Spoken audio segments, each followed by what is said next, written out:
Out the Garage Productions over here. We got mixed cameras, we got mixed sound, but let's go. Yeah, at this point, I wish we were out the garage or somewhere. That'd be great. Have a better sound in the garage. Yeah. All right. So we are recording. All right. So, what's up, freaks and geeks? This is another episode of the Bloody Nerd Podcast. I am your host, if that's what you want to call it. I'm here again with the Graven One and Mr. Professor himself, Sean Anthony. We're going to get into the elephant in the room, which is, of course, the Snyder Cut that just came out recently this past week. Obviously, everybody's talking about it, so of course we got to put our 5 cents in. So, I'm sure we got a lot to talk about. We'll try and keep it, not too overly long-winded, but we'll put our 5 cents in. So no, we won't. Yeah, well, something like that. But we'll go ahead and get it. We'll go ahead and get in. Whoever wants to jump in first, see what you guys think about. First things first. How many times have either of you seen the movie already? When did it come out? Today's what, the 27th? I think it's been a week. It came out on the 18th. Yeah, a little over a week now. Yeah, it's a little over a week now. All right, so how many times? Listen, I'll be honest with you. I still have only seen it once. So, but how many times have either of you seen it so far? About you, Sean? I've seen it twice, actually. I saw it the first time straight through, and then I saw it the second time 2 nights. Gotcha. I've seen it twice as well. Mm-hmm. I saw it once with my younger son, or my older son, and then the second time with my younger son, all of us together. So. Yeah. I do have to say, watching it a second time, because the first time you're a little bit geeked out, you know what I mean? Right. And the second time you get to actually view it and try to, critique it a little more. I agree. I enjoyed it the second time. And it was, it helped me because I was able to identify more things that I didn't like necessarily, that I wasn't too crazy about. Right. But after I saw it the first time, man, I was just like, I had to sit down for 15 minutes because so much to take in. I was like, man, I saw something here. I haven't figured out what I've seen, but I saw something. All right. Well, yeah, like I said, I've only seen it once. It was a weird experience for me because there was a lot about the movie that was different from the original movie. Mm-hmm. And there was obviously a lot of things that was crazy to experience. Like, wow, that was awesome. But at the same time, it was like I felt like I was watching something that I had already seen. Not that the Justice League version was the same movie, but I felt like in my head I've already seen this movie. Like I felt like what I was watching was this is exactly what I expected you to do with this movie. What didn't happen with the first movie? Everything that happened was like, yes, exactly. I didn't feel like, oh my God, I would have never saw that coming. It was almost like a redemption of things. Like, see, motherfucker, this is what I was talking about, type shit. So to me, it was watching the movie was like watching something that I was waiting to experience but hadn't got a chance to already. It's like a delayed reaction, right? You got all excited the first time, but then it got ruined. Pretty much turned into a Marvel version of a Justice League movie. Yeah, and. I think the whole time, Rick, you were behind it saying, he has a vision. It hasn't been realized. We need to see what his full vision is. So it was like a delayed reaction to this. You finally got to see it, but the excitement of it kind of dwindled down because we had to wait a couple of years for this. Well, at the same time, I could tell when I talked to Sean afterwards. It was funny because when I talked to Sean afterwards, because he asked me, he was like, so what'd you think? And I was like, yeah, it was good. It was like I could tell that he was like, "Word, motherfucker, like that's it." Like that's all you gonna say. That's all you gonna say, motherfucker? Like crickets. I as much as I loved the movie, everything was great, but at the same time, it was it was hard to explain. It's like I really felt like, yeah, okay, I already knew this shit was gonna be exactly what it was exactly what I expected it to be. Right. Right. And so it was kind of like it just wasn't that. It was amazing, but it just wasn't that, if it was the first time I had ever saw anything like it. I don't know. It's hard to explain because I don't want to take anything away from it. There's definitely nothing about I wasn't satisfied with the movie. I was completely satisfied with the movie. It's just everything I expected it to be. Right, and I think that's a lot of has to be said to the fact that this is a different type of viewing experience, period.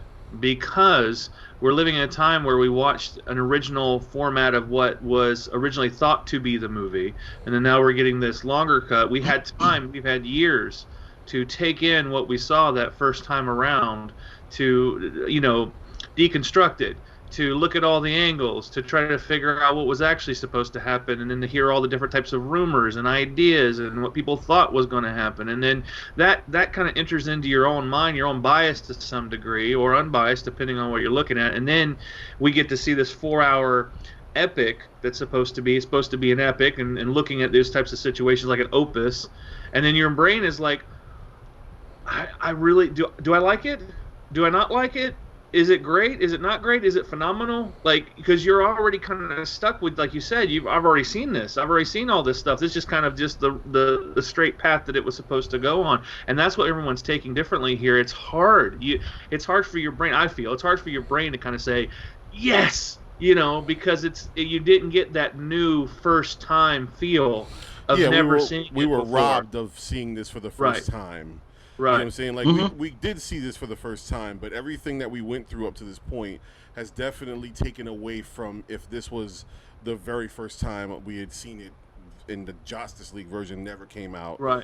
So, yeah, in a way, yes, we were kind of robbed of a little bit of that first time out the box feeling.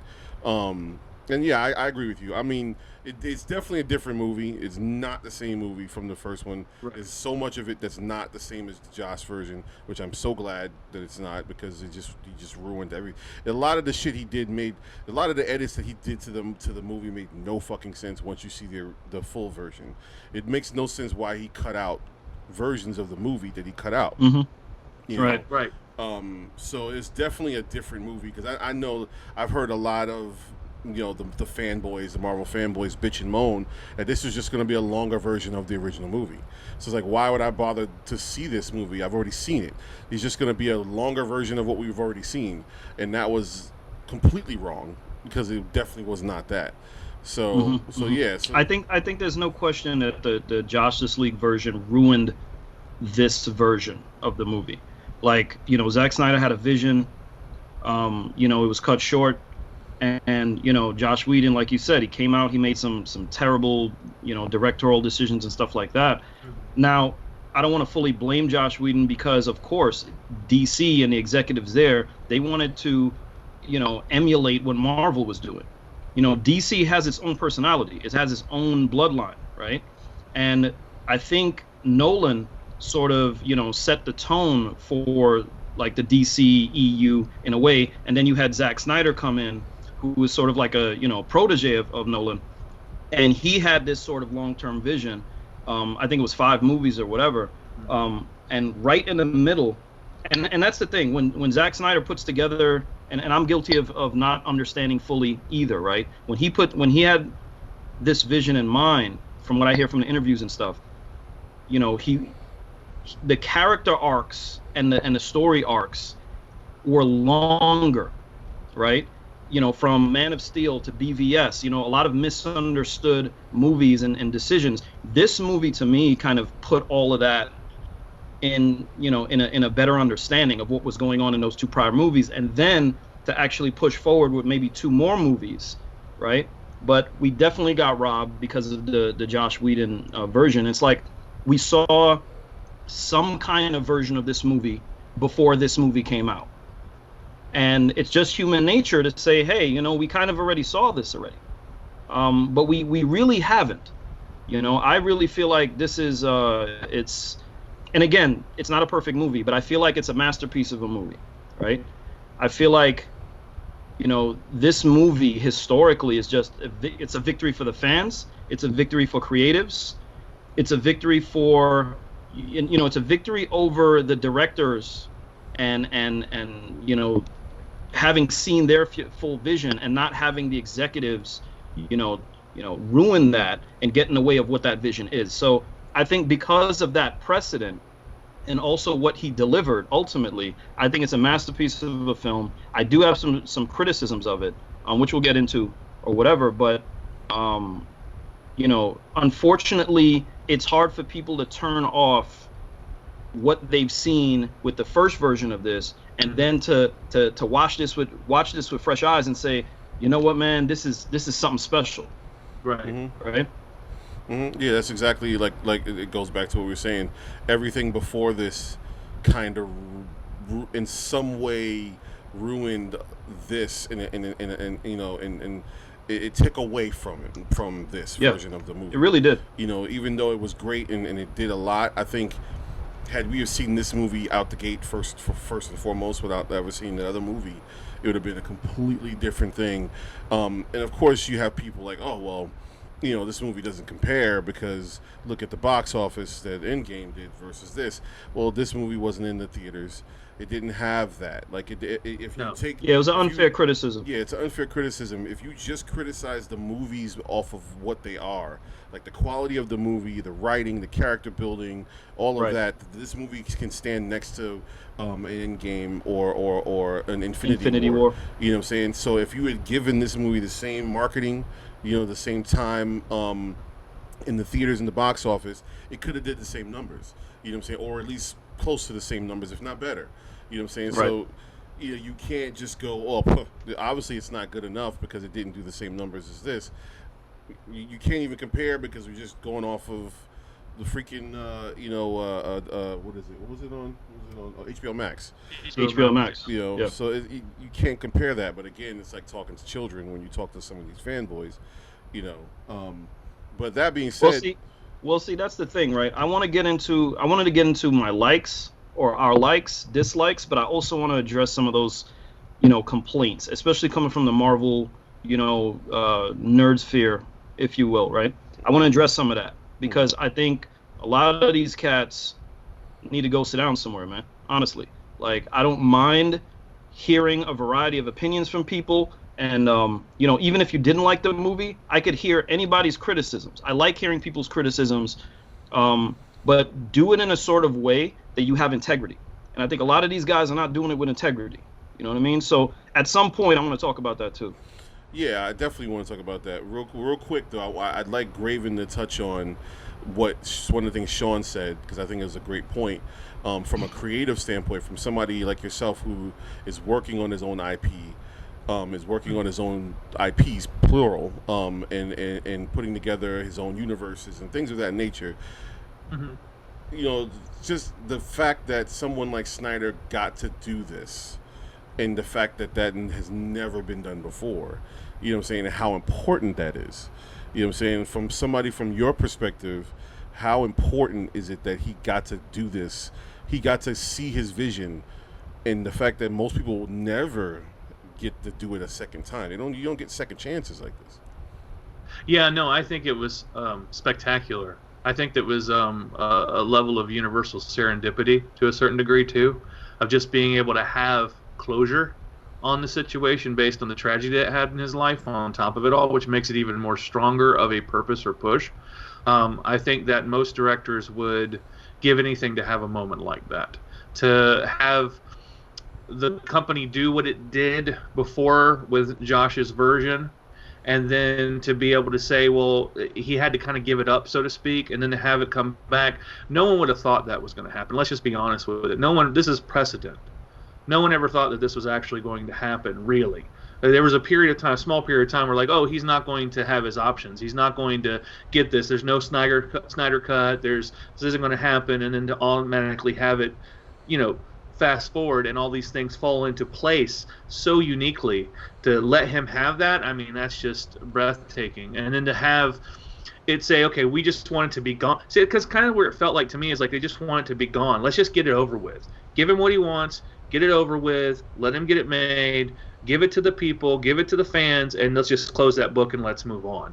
And we're seeing a lot of that in the news, the way Warner Brothers is handling some of the responses, even some of the things that Snyder is saying about what happened during the new process, and some of the things he could and could not do that he just did. I'm doing it anyway, which I think was great.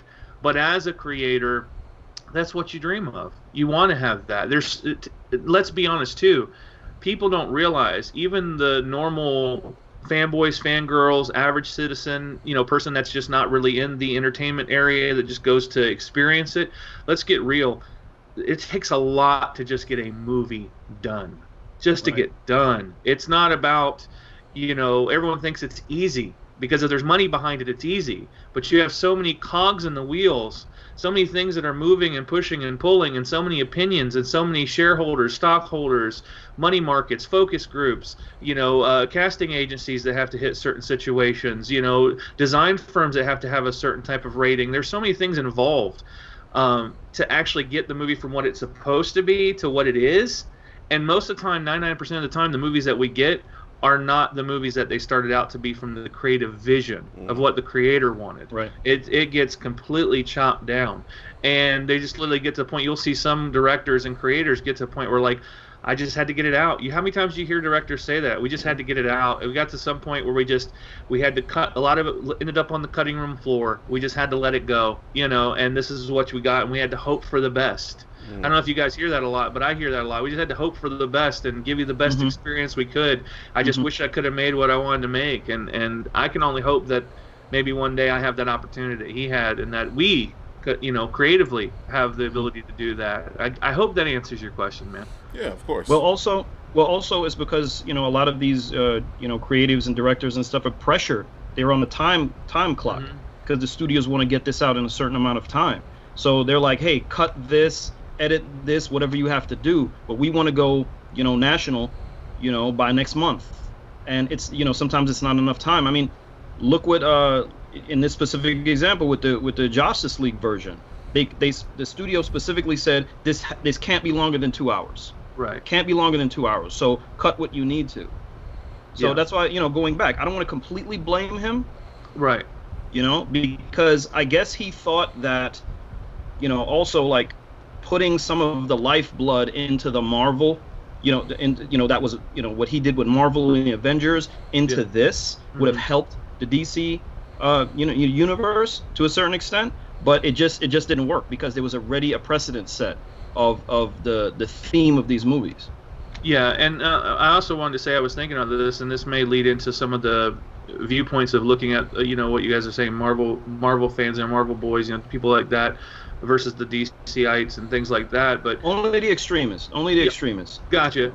With this, I think what people are forgetting when they watch and when the Marvel extremists talk about Marvel movies and Endgame and things like that, and comparative and contrast to DC, is we actually have gotten to grow with the characters. When you're reviewing Endgame, it's because you've been invested with those characters through a series of over 20 movies. You've got to learn those characters' ins and outs, their personas, the way they are, so you have a different expectation as a viewer going into something like Endgame, where you're like, it needs to be XYZ because we know these characters now.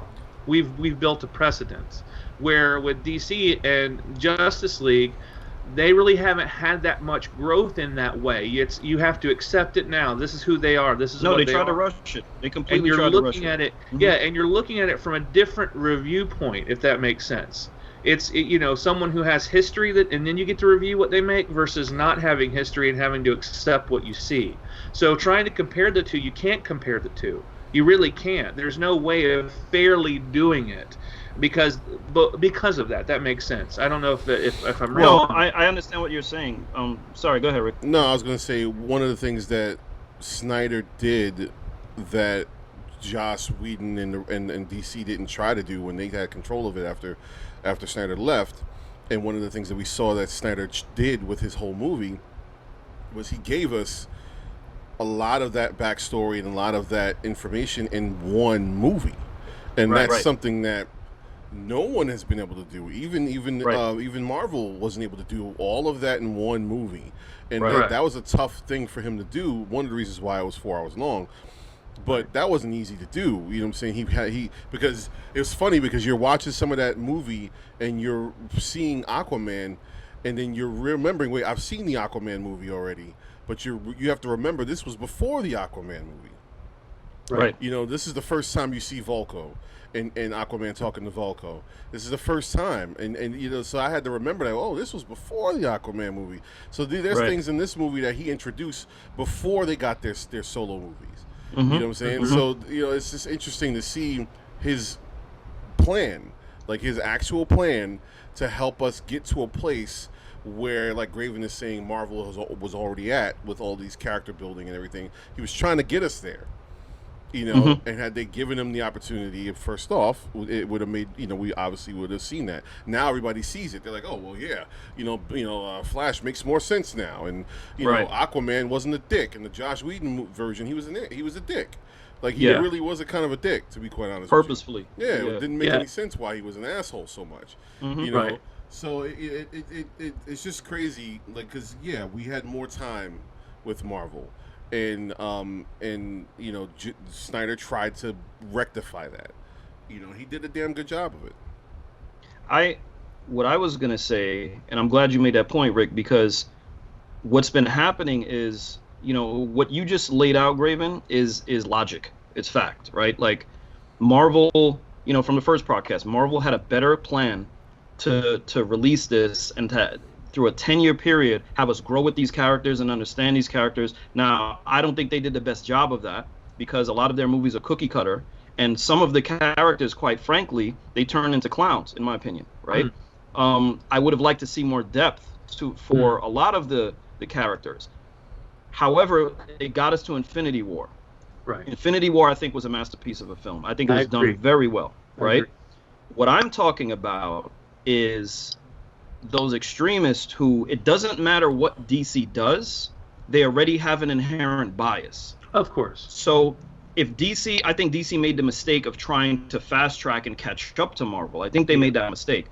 What Zack Snyder was trying to do, and what Rick just laid out, is he tried to give us depth and, you know, the backgrounds of this in a shorter frame. While he was doing that, he still got criticized. Okay, so in my opinion, it's like, if you don't have a sense of integrity and you have that internal bias, you're not gonna be able to see beyond your bias. I agree. Man of Steel, I think, is my favorite superhero movie, right? But again, what he tried to lay out there is a Superman who is just coming to grips with his powers. He's still making mistakes. He's not the Christopher Reeves, you know, jolly guy that everybody wanted, you know, to see. You know, this was somebody who was, you know, unrefined, and he asked bigger questions in that movie. What would happen in a real modern day world if this guy really existed? Would they reject him? Would they accept him? How would we be able to handle that? There were religious themes in that movie, right? In terms of the savior versus, you know, the gods and the demons, you know. So that if a guy like that showed up in our world, people would question their faith. Oh, for sure. What have we been told? You know, what have I accepted, right? So those bigger questions were asked. He got criticized for that movie. Oh, Superman isn't supposed to act like this. He's not supposed to do that. He's not supposed to get angry. He's not supposed to have human emotion, right? So what we didn't realize is Snyder was taking us on a journey of that character. That first movie was supposed to be an unrefined guy. You know, fast forward to Batman versus Superman, and then you have, you know, a little bit of growth there. And then fast forward to Justice League now, when he says, you know, I have a second chance at this. I'm not going to mess it up. And he's more comfortable in the character. He's more comfortable as Superman now, right? Because he's lived a life already as Superman, and now he gets to live a second life as Superman or whatever. Right. So, you know, again, there's real art in what Snyder was trying to do, and I think that for the most part, most logical and reasonable people could accept that. What I get upset with is, you know, and I've gone to rabbit hole of listening to so many other film reviews, and you know, I give a credit to a lot of people who I know to be more on the Marvel side, who came out and they said, hey, I was wrong about Justice League. You know, I finally understand Snyder's vision right now. So I give credit to people like that because they're doing it with a sense of integrity. And I've seen that before. I've seen, several. But I've also seen on the other side of that, people come with these mundane reviews like, I mean, it was okay, but I just don't understand why Flash runs so funny. I mean, that could have been fixed. They're like, what are you talking about, man? You're nitpicking stuff that is irrelevant to the broader aspect of what's going on here. Mm-hmm.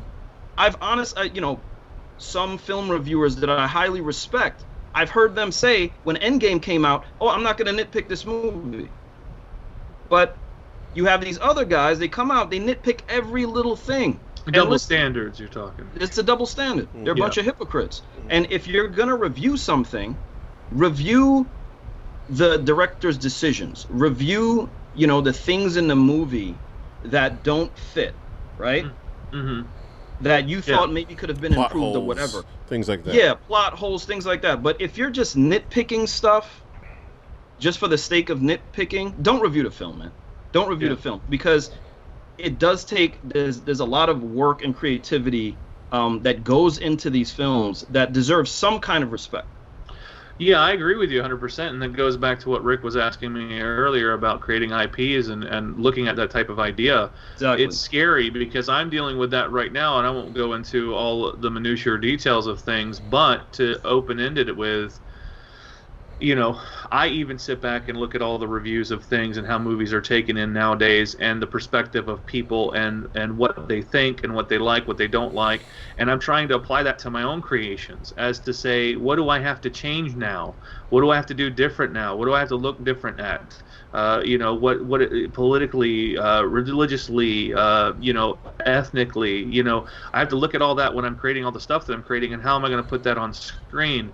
And that happens a lot with these films where, they're having to do all these different changes to make things work, that unfortunately something gets changed that just has to get changed. It might not be something worth nitpicking, and it might not be what the director really wanted. And so sometimes they kind of go into this attack process, not really taking those things into consideration of what the movie really is, and to be thankful they actually had to see a chance to see the movie. Now, I'm not taking away the fact that there are some movies out there that are just lazy. There's movies that are just done lazy, they're done wrong. Of course. Yeah. They're looked at wrong. I don't think every movie has to be praised so highly all the time. Let's look at everything for what it is.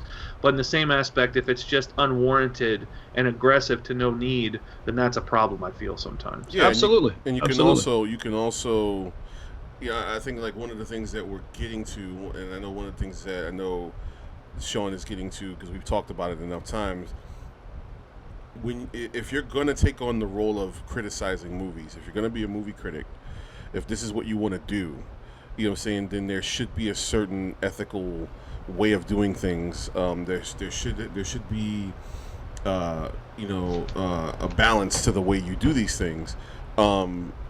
Unfortunately, it comes with the territory of YouTube. Everybody can have a channel. Everybody can have a voice. Right.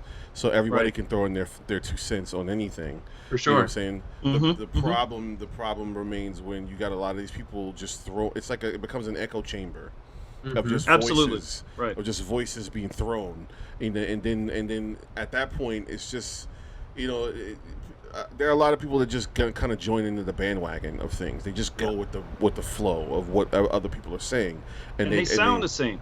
They sound the same. It's the same like 3 or 4 criticisms. There's a couple of movie critics that I know I watch. I know Sean watches them as well. And I know Graven, you probably know of a couple of them.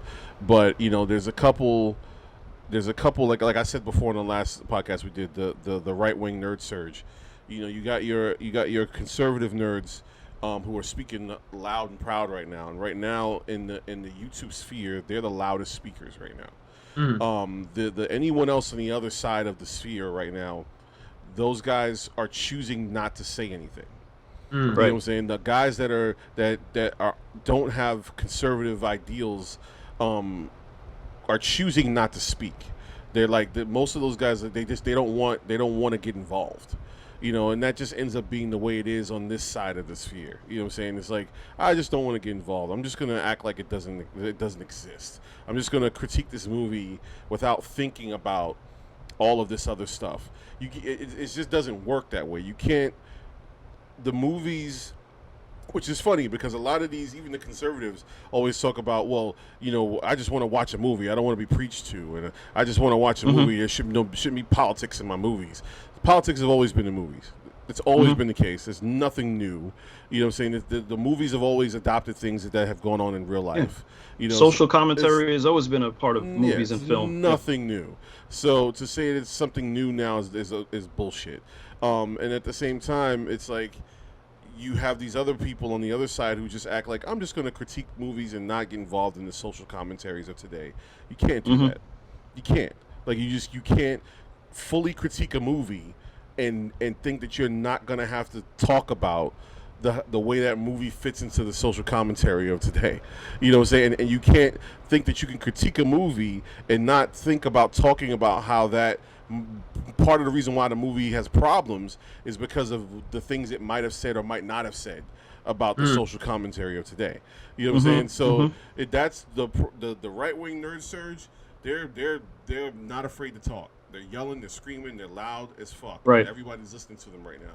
The other the left side, they're quiet and they're just saying, I'm just not going to talk about these things. I'm just going to love a movie just cuz, And that's the problem right now. It's like it's so unbalanced, unfortunately. On Gotcha. There's no good middle ground. What it comes down to, Rick, what you said, just to build on what you said, man, if you're going to fashion yourself as a movie critic, you're providing a service, essentially. You're providing a service to the public.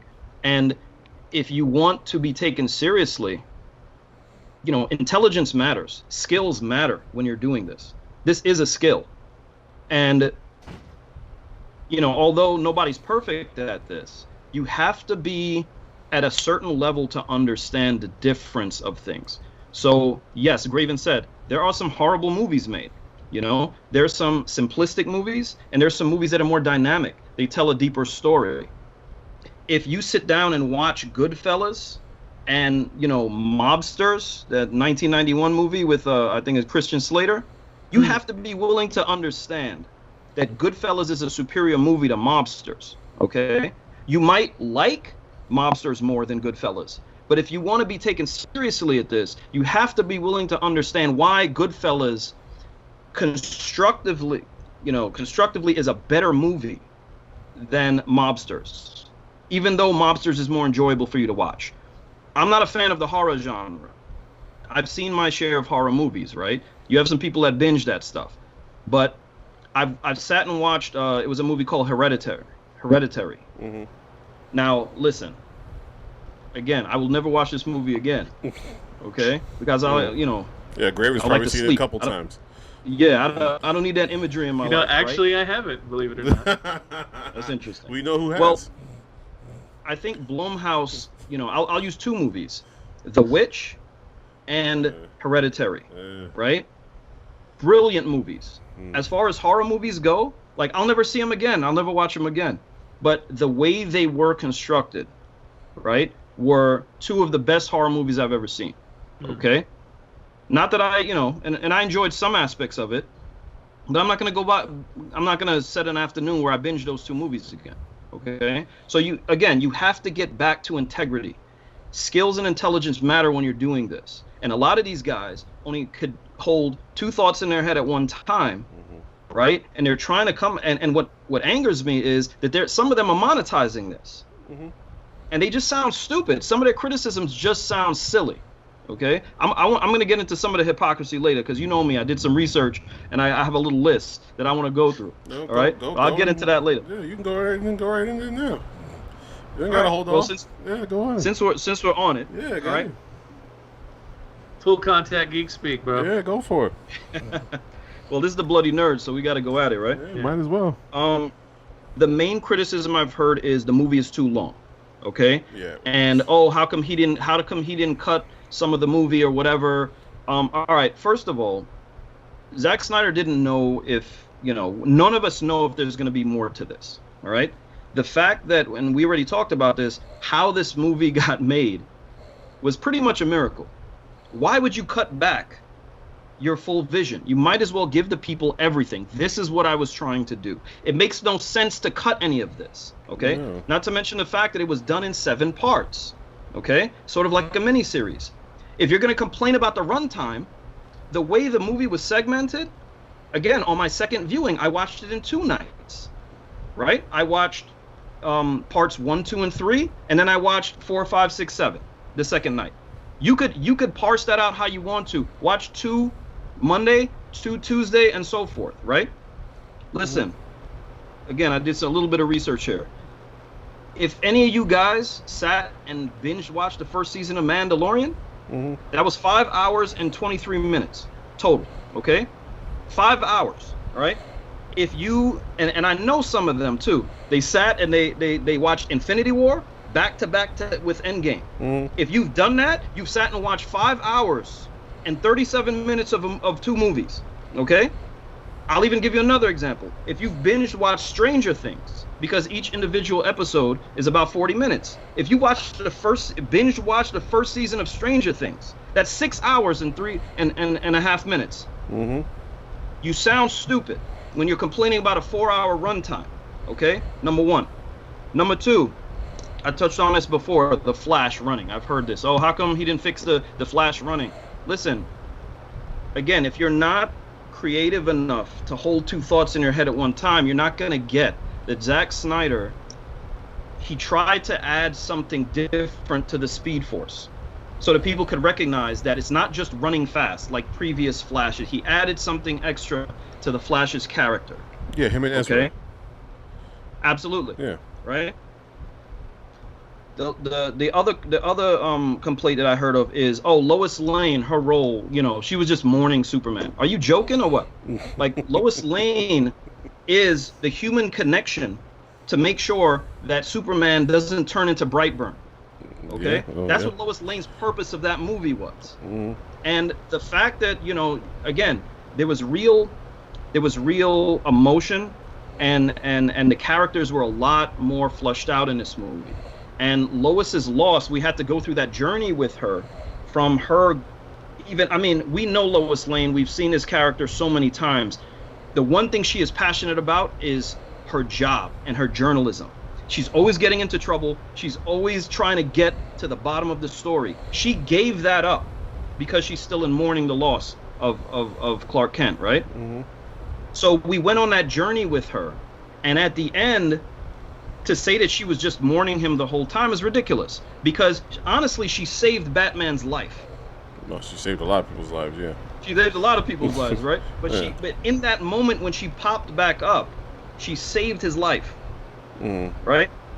The other criticism I heard, and this is the last one that I just really wanted to address, is, there were 20 minutes at the end of the movie that just went on and on. First of all, it wasn't 20 minutes, okay?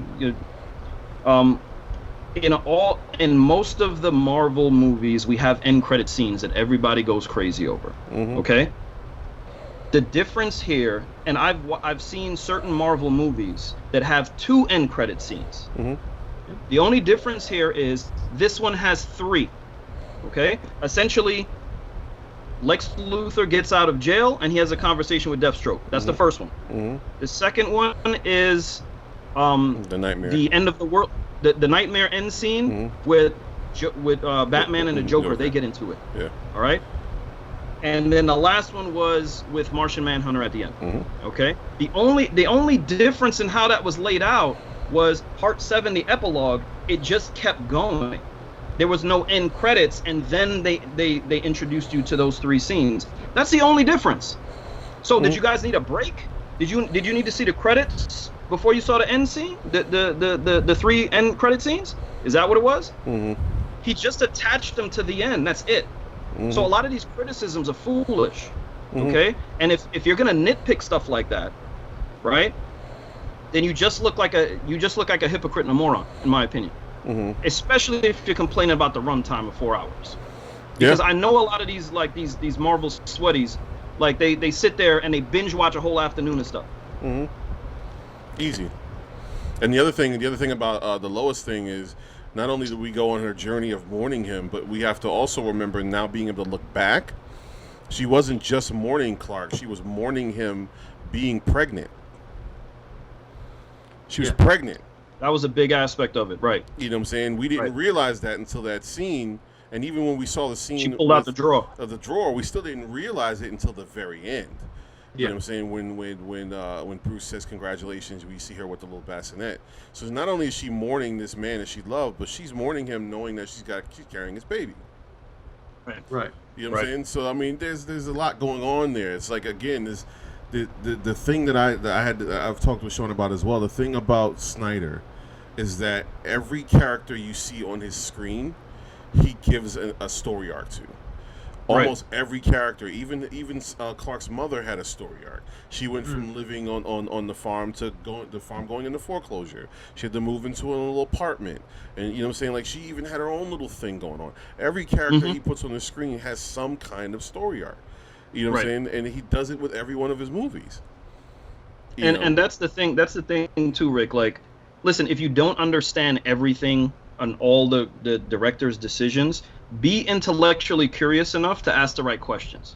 Oh, of course. Because I've been guilty of this too. And we've had these discussions about his choice of Lex Luthor in Batman v Superman. Now, again, I know there's a reason why he chose that type of character as Lex Luthor. He had a story arc as well. He had a story arc as well, different than the one we're used to seeing. Oh yeah. You know, we're used to seeing like Gene Hackman and Kevin Spacey as Lex Luthor, right? I think that's what he was trying to mimic. I think he was trying to mimic a little bit, that Gene Hackman weirdness. Gene Hackman was a weird, goofy guy. He had the quirky sidekick. I think he was trying to mimic that weird energy with this guy. You know what I'm saying? I'm not saying it played well. You know what I'm saying? But I think that's what he was trying to do. You know what I'm saying? But again, I know where Sean is going again is even this guy had his own story arc. The character you see, you know, and Justice League at the end is not the same guy you saw in BVS. It's not. And honestly, I was pleasantly surprised when I saw his growth. And, you know, again, it hit me again. Like, this dude has a longer arcing version of these characters, you know. But I'm still not too crazy about watching Lex Luthor's character in BVS. Like, I tell you this all the time. You know, I like the movie, but when he's on there, man, I fast forward because it's kind of painful for me to watch with all his little quirks and everything like that. To me, it takes away from the movie. I think that's a criticism I have, that I think he put a little too much weirdness into the character, for my taste anyway. But just because I didn't necessarily fully appreciated that, you have to ask the question why. Okay? Why did he choose this character? And then you can go on to have a better discussion about it. Right? Yeah, and asking the question why you get some of the answer when you see Justice League. Exactly. You know, because we've been asking the question why for years now. You know, after seeing BVS, why did he choose this guy? Doesn't make any fucking sense. Why did he choose this guy?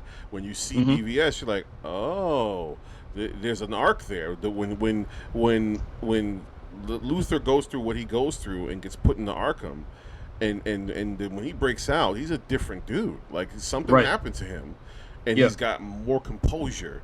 He's more menacing. You know what I'm saying? And he's put together. And it's and, you know, I'm almost pissed off to not see more of where he wants to go. See more of what that's going to go. Yeah, the way that's going to go. You know, well, go ahead. He made him scarier. Yeah, absolutely. He made him scarier. He shows up more scary in all approach to what he is in the last little bit of it. I mean, I'll be honest, in Batman BVS, to begin with, when I first watched it, I honestly really didn't care for it. And I'm not even trying to degrade everything that was in it, because there were things I did enjoy. I just, as a whole, it felt off to me in certain areas. But when they and let me say this, going into the fact that a lot of the criticisms people are saying about this Justice League debacle, where what we saw with Josh's vision and then what we see with Snyder's vision is so different, and not being able to put any stock in what Snyder can actually do as a director. Now, mind you, there's been a few Snyder movies that I've not been a fan of, and to be quite honest with you, there's a few that are out there that I haven't really been a big fan of, and made me question why. But here's the smoking gun, so to speak. When I watched Batman versus Superman, and I took those certain things to heart about what I saw to begin with, and then I go and they release the director's cut of it. And you see the director's cut versus what was originally put out in the theaters. It's two different films. Absolutely. Completely. Yeah. And I was almost insulted as a viewer. Yeah. Because the same thing that just happened with, and I'm not going to say same because we know it's different, but if you think about it in theory, it's the same thing that just happened with Justice League. Absolutely. So you get to see a film that I wasn't really hugely adoring on, and then I see the director's cut, and I was talking to Rick about this. I'm like, damn, why didn't we get that movie? Like, why did not we get that movie? That movie was so great in a lot of areas of beefing up the level of depth with the characters, why their motivations were what they were, what he was doing. There was so much missing. Even if it was a small amount, it was missing enough to throw off the feel, direction that would catapulted the story and the movie into what was going on with Justice League. And when I saw it again, I was like, you know what? I actually enjoy watching this now. I actually I understand it. I kind of understand the pieces. So at that point, people who were trolling Snyder should have sat back and said, listen, he's already showed you what he was doing with that. You should just expect that the new Justice League that he's doing may be more, a breath of more information and more strong storytelling than what we got on the cutting room floor of what Josh was doing. And that's what's happened here. So people don't think about that. I just want to make it clear, too, from my point of view. I'm a fan of Marvel and DC. Me too. I want both of these houses to succeed, right? Captain America: Winter Soldier, one of my favorite superhero movies ever. I agree. Infinity War, I thought Infinity War was brilliant. The first Iron Man was one of my favorite superhero movies ever. Agreed. I think all but maybe 2 of the 22 films in the MCU, 10-year period, all but 2 I saw in the movie theater. Right? So I'm definitely a fan of Marvel as well. But I feel like I have to defend DC to a certain point, because some of these extremists are really annoying. They're getting annoying, right? And that's the reason why I really wanted to kind of put some of these things to light. Because, look, there are some valid criticisms with Snyder's movies, some of his decisions. And, yeah, you're not going to be a fan of everything, right? But you have to understand precedent and give enough latitude for this vision to be realized. I saw a commentary that was very useful to me, where it says that there are some directors filmmakers who make popcorn movies, movies that they don't take themselves too seriously, they're very lighthearted, and there are other directors, they're trying to make artful films. Right. Okay? There are deeper meanings to those films and stuff like that. And I think for the most part, the reason that, again, people haven't fully appreciated what Snyder is trying to do specifically to the DCEU is because Marvel came out first. And Jon Favreau set the tone with that first Iron Man movie. Favreau set the tone for what the MCEU was going to bring you. It was colorful. It was funny. It was quirky. The action was ridiculous, right? And it didn't take itself too seriously. And everybody from that point on, when DC started theirs, they were like, well, how come DC isn't doing what Marvel is doing? This is what, we've gotten so used to and spoiled with the MCEU. How come the DC isn't doing that? But guess what? DC attempted to do that with the Justice League version. Essentially, the Justice League version is sort of a Marvel take on the Justice League. You have the director of the first Avengers movie. Yeah. As right? close as you're going to get, yeah. As close as you're going to get. And they still didn't like it. No. Right? Yeah, I think there was a lot of things coming in the realm with that film that a lot of assets in the way he was looking at things differently as a director coming off of Age of Ultron that I think also affected a lot of what he was doing with this. And I think there was too many hands in the pot with what they were trying to manipulate with what that Justice League was supposed to be. Absolutely. And I think that's where it hurt everything. I don't think it couldn't have been closer to. I mean, I know I get in a little bit of arguments with this from some people, I'm sure, but I feel like what Marvel is technically what DC should have been, and what DC is technically what Marvel should have been. Because the reality is that Marvel is a darker universe than DC. When it comes to the comic books, yeah. When it comes to the comic book universe, right? So, and I think people miss a lot of that. They don't understand that. The average viewer, and they shouldn't, because the average viewer is just watching the movies, Right. But that's really what's been off. And then when Nolan brought his vision to things, it kind of went down this little click of a keyhole, rabbit hole type situation of like, hey, we can ground these, do these a little darker. Let's just go ahead. And everyone loved it, so let's just go ahead and go all in. And that's where DC kind of, I think that was a turning point when DC said, let's just go all into this darker universe. Where in reality, Batman is that darkness of DC. That is the darkness of DC. Absolutely. And everything else kind of either can be enveloped by that, all these other characters can be enveloped by that, or they can shine through to kind of cloud out that a little bit, depending on how you frame the stories. And that's what's happening here. You're seeing a lot of that dynamic change, and that's why it's so serious in tone. But then when you get into Josh Whedon, Justice League, or like you guys are saying, the Justice League, it's why it was kind of staggering. Because you're seeing him go and do this different thing that's not what people were expecting to begin with. You know what this reminds me of? I mean, if you really want to take back the conversation to 1989 Batman, right? With Tim Burton's vision. Right. Tim Burton had, I think it was a 3-film vision also, right? Yeah. He turned out he only did 2. But the 1989 Batman set the tone for all of this stuff. I don't care what anybody says, right? The summer superhero blockbuster film, that precedent was set with that one film. And Burton had his own vision. And then 2 movies in, he decided to step away because, again, creative differences with the studio or whatever. Joel Schumacher came in. And he tried to kind of do exactly what Josh Whedon did, which was take aspects of Burton's vision, but also try to make it more colorful and more quirky and more funny. And it crashed and burned. Fast forward to Christopher Nolan when they wanted to reboot the franchise. And Nolan said, I'm going to add my vision to this, which is more of a realistic, vision. Tim Burton's vision was more in a fantasy world kind of thing. Nolan came along and said, I'm going to ground this more in reality, right? And look what we got. The Nolan films weren't, again, it wasn't perfect, but again, that trilogy of films, were masterfully done. There are some solid criticisms of, Dark Knight Rises. There's some criticism of Batman Begins, but you can't deny the quality of those films. Well, that's another trilogy of movies that didn't get to see its full potential because of a tragedy. Yeah.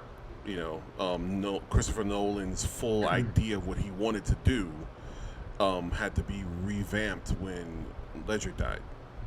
And that's right. And Dark Knight Rises had to be changed. Right.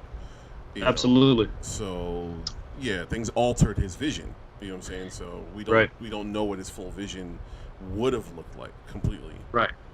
Is it weird that there's tragedy has hit the DC films with like that being stated, as well as the loss of Zack Snyder's daughter, Autumn, and the creative process that's affected these films versus Marvel, when we really haven't heard any type of unfortunate, unless I'm missing something other than Stan Lee passing, of course, which was tragic, very tragic. That affected the cameo process of what he was doing in those films. But we never really saw kind of a bump in the road, so to speak. And again, I could be wrong. With the Marvel films, we're seeing them only with DC, and I don't know if that's has to do with that's me and the universal understanding of things. It seems kind of odd. Yeah, you start talking about energy and stuff. Yeah, you start talking about energy. I mean, who knows, man? Because Snyder is from Nolan's camp. Snyder graduated from the camp of Christopher Nolan, so he was his director of photography, if I'm correct. So who's to say that these two guys walked the same path for a long time, and the tragedy in Dark Knight, the movies wasn't specific to Nolan's life, like it wasn't his family member. You know what I'm saying? Right. But there was a tragedy nonetheless while making those movies. So absolutely. I mean, that's an interesting thing to think of. You know what I'm saying? I don't know. That's it's different. But yeah, I mean, my like you said originally, the differences between the Marvel and the DC universes versus the comic universes is interesting. They definitely flip-flopped. I don't think it's a bad thing in the sense that once Marvel set their tone, it made sense that DC had to set its own. I understand. It couldn't just follow suit. You know what I'm saying? So it had to do something. Finding Zack Snyder and using his thoughts on things. And Snyder just took Nolan's thoughts, and Snyder added. I feel like even though Snyder took everything to like with Man of Steel, it was a real world essence to Man of Steel. I also feel like Snyder was able to add in the fantasy back into the real world aspect of it. It's weird. He's got this weird real world fantasy thing going on. Right. Even though it's real world, it's still got a little bit of the fantasy thing. You see it more once you get to Justice League, to be honest with you. Well, his scale is larger too. Yeah, right? That's one thing about his movies. His scale is always massive. Like his scale is definitely massive. I mean, you're dealing with Atlantis. Yeah. You're dealing with Themyscira. Now you're dealing with galactic forces and enemies too. So, the scale is definitely a lot larger too. So you kind of have to put in that element of it, right? Yeah, no, I mean, I think he's a great person to do that. One thing you can't say anything negative about when it comes to Snyder is his scale. Like the things he does visually. That's the one thing. I mean, that's why he was the director of photography. Visually, the man, what he does is beautiful. Like his visualization of things is amazing. Yeah. I mean, technically, everything he creates is an art film. Every film is an art film. It's come from that point of view, and some people may not like that, and that's fine. And there's certain times where I think it's a little too much, but I understand it. I'm not beating it down because I don't want to see it. I understand it. I understand the methodology behind it. A lot of people don't do that. They just kind of blatantly just go across the board and judge it straight and narrow. And as going back to what you were talking about earlier about the 4-hour idea, you made a lot of good points with like people watching this movie and it being so long. I think it's sad that we're in that point where we can't watch 4 hours worth of a movie and justify it. We can, like what you said in the Mandalorian and things like that, and we're in the binge culture, but in the same aspect there's this double-sided situation where everyone can't seem to sit down and just enjoy something. It's got to be a reason why they can't do that, and I think that's speaks volumes to society's availability to understand knowledge, grow it, and learn from things. We've lost that. It's all rush, and no one's just really sat down to actually enjoy something, look at the depth of what it is, and that's, I think it's kind of hysterical. You know what I mean? That we're in that point. A movie is a movie. I think a movie should be as long as it should be, based on the vision of the director and the creators that are involved. It should be just as long as it needs to be. And if that means there's a movie that's hundreds of hours long, days, weeks long, then let that be what it is, because it's a creative capsule. That's what it is. That's what it's meant to be. And then let the viewers have the choice to watch or not watch based on that. But I don't think it should always be effective on these little boxes we put the films in. It only has to be an hour in this, or 30 minutes on this. It's too much. I don't know if you guys agree with me, but I think it's let the viewers make that choice. Absolutely agree with you. No, I think it does suck if you're somebody that says, I have a vision, I've worked it out, I've fully worked it out in my brain. It'll be a 3.5 or 3 hour, 40 minute or 4 hour long movie. And then the production company says, no, it needs to be 2 hours. You know what I'm saying? It's like, what? So I got to cut out 2 hours worth of my vision? Like, how am I going to do that? It's like, that makes no sense. So now I got to go and bastardize my vision and hope that it's going to make sense to people. And that happens probably more than we think. More than absolutely. I know about. Well, that's why there's always a director's cut, right? There's a director's cut, or some extended version of the movie. Yeah, if you're lucky. Because remember, Kathleen Kennedy cut out the director's cut of the Last Jedi because she didn't want people to see what she cut out of the movie. Right. So she didn't give us a director's version of the Last Jedi. Yeah, I remember hearing about that. Yeah, because she didn't want people to see what she had them cut out of the movie. Yeah. She should have just cut the movie. She should have just cut the movie, period. Should have just cut the movie and stepped out of the way. That's what she should have done.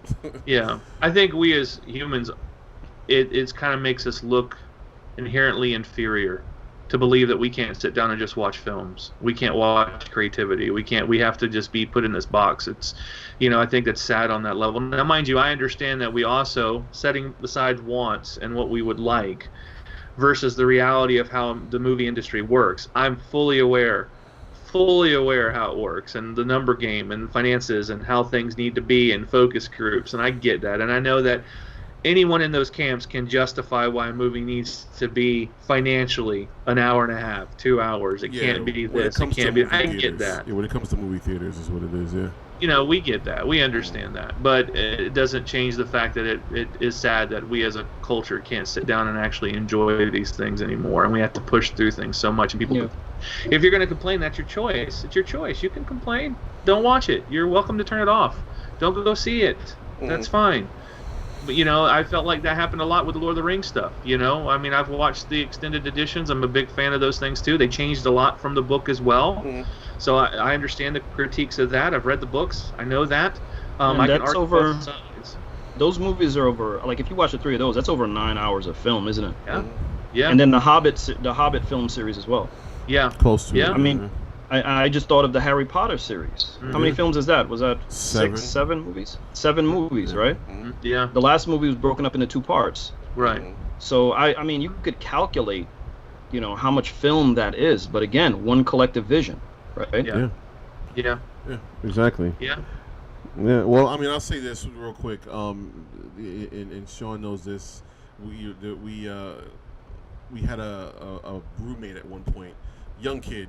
And he said this, and this will stick in my head for a long time because I think it was so relevant. And he literally, because he fancied himself a cinephile, and he loved movies. When all he really liked was to watch horror movies, but he fancied himself a cinephile. But he literally said that he didn't like movies that made him think. And this is like an 18-year-old kid, and I feel like this to me says a lot about a lot of kids his age nowadays. A lot of kids from 18 to early 20s or whatever, he literally said, I don't like movies that make me think. I just want to watch a movie. I don't want to think about anything. You know what I'm saying? And that just was like, it blew my mind. Like, I was like, okay, I get it, but at the same time, really? Like, wow. Like, that says a lot. So for a movie to be 4 hours long, I think it takes too much for a lot of these younger people to really sit and put their get into. Like, you're asking too much of them. Unfortunately, that's what's happening, and that's all been trained based on upbringing of our society and what shows do, what YouTube does, all those types of things. It's all trained. I mean, listen. All 3 of us come from the 80s. So, but at the same time, I've had this conversation with both of you. I'm already fed up with having to wait to watch my shows. Like, I don't like watching shows every week anymore. I'd rather you give me a show and let me binge watch it. I hate having to wait every week to watch an episode of a show. So what you said is true. Over the years, we've all been kind of programmed to get into this binge culture. And that's kind of where everything is I want all of it now, and I want to consume it quickly. You know what I'm saying? But at the same time, like Sean said, the difference with the Batman or with the Justice League is that you could have easily watched 2 hours, and you could have took your ass to sleep, and came back and watched 2 more hours and took your ass to sleep. You know what I'm saying? Like, you didn't have to sit there and watch it all for all 4 hours. No one was taking that shit away from you if you didn't watch it all in one sitting. True. You know, so to use that as a complaint is ridiculous. It's seriously ridiculous. Nonsense. It's straight nonsense, man. Yeah, it's not like he was putting in a movie theater. It wasn't in a movie theater. So Yeah, no, I agree. And I also didn't know if you guys wanted to talk about some of the things you liked about the film, or things that you didn't like about the film, or anything like that as far as the general story. Absolutely. We're doing it ass backwards today. Like, we're addressing all the social commentary, all the social issues and commentary, and then we'll give our film review afterwards, right? Hey, whatever works. What I liked about the movie, again, I got my little list here, so bear with me. Yeah. I like the fact that Rick mentioned something earlier about scale and, the fantastical elements of this. I love the fact that the superheroes' powers, you saw them in full esteem, right? One issue I have about Marvel, solid criticism I have about Marvel is they play down the ability of their characters' powers, right? I don't know if it's because they're trying to make them more relatable or whatever. The fact of the matter is, these characters aren't really relatable. They're not supposed to be. They exist in a world where they're not supposed to be relatable. I mean, Wonder Woman is half god, okay? I like what they did with the Aquaman character, but also Flash really got redeemed in this movie because he wasn't just a clown and, the comedy sidekick in the first one. You really saw his relevance and how powerful he is. If it wasn't for him, again, they actually lost. Yeah, they lost. They lost. Flash was the correction at the last minute, right? I also think that, so one is the superpower, the superhero powers. They were on full display. I love that. The second thing was Wonder Woman was also revalidated from 1984. Oh, okay. Yeah. Her scenes to me really stood out. She was a warrior. She was the character she was supposed to be. And again, Zack Snyder's vision of Wonder Woman, this is his vision. Mm-hmm. He was the one who casted her Mm-hmm. for BVS, and he rewrote the script on Wonder Woman. Mm-hmm. So to see her, again, realized in her true essence and her true power was great to see, right? I also feel like the dialogue between the characters was more meaningful. It was a lot more meaningful. Every scene where the characters had an exchange, it showed you the growth of the character, but also where they were in that film. You had a sense that there was this looming danger, and they had to, get ready for that. And in certain scenes, you can tell that they weren't ready for it. They didn't understand the full breadth of that, or they knew they were up against something that it was going to take all of them, that they probably weren't going to succeed at it. So I just felt the dialogue was so much better. Mm-hmm. And nobody was really a clown. But there were times when there were funny moments where the comedy worked, right? I feel like Steppenwolf had much depth. He was more intimidating. I didn't realize dude had 7 fingers. That kind of threw me back when he had 7. He opened up his hand with the spider thing. That kind of threw me. Yeah. Steppenwolf, honestly, I mean, he was a G in this movie compared to the first one, man. I mean, the first mother box he took, that scene where, they, the fortress that they had the first mother box in, it fell off the cliff, and he came right back out, and he started bodying horses, and just all the Amazon warriors, man. That was crazy. The second mother box he took, he said, I'm gonna go and do this for Dolo. He went in there by himself and took it from the Atlanteans, right? I mean, Rick brought this to my attention on the second viewing I saw, but what's her name? Amber Heard. Mira almost bodied him. Yeah, she almost got him. You saw blood and water coming, all the moisture coming out of his body. But again, once he threw her down, he almost bodied her, until Aquaman showed up. So there was real high stakes in those action scenes where I felt like the characters, at some point, they were in danger. And that's good storytelling when you're wondering, how are they going to get out of this? Mm-hmm. I think that was it. I think, for the most part, that's what I loved about the movie. I think again, the pacing was good, and I love the fact that it was broken up into 7 parts. That made it seems like every part had its own sort of storyline to it that connected it to the next one, right? So I love that part about it. Okay. What about you, Rick? What I liked about it, man. I mean, I loved the whole movie. I loved Themyscira. This is one of those moments again when we talk about a lot of the media hype, and you have a lot of the feminists who say that we as men don't want to see strong females in our movies, and we even had what's her face, the director of the Patty Jenkins. No, the director of the Charlie's Angels movie, the second one. Okay. Elizabeth Banks, who had the nerve to say that, hero movies don't count because guys like their females in hero movies. So those movies don't count, For me, I thought the Themyscira scene was amazing. I thought it was dope. It was so much fun to watch.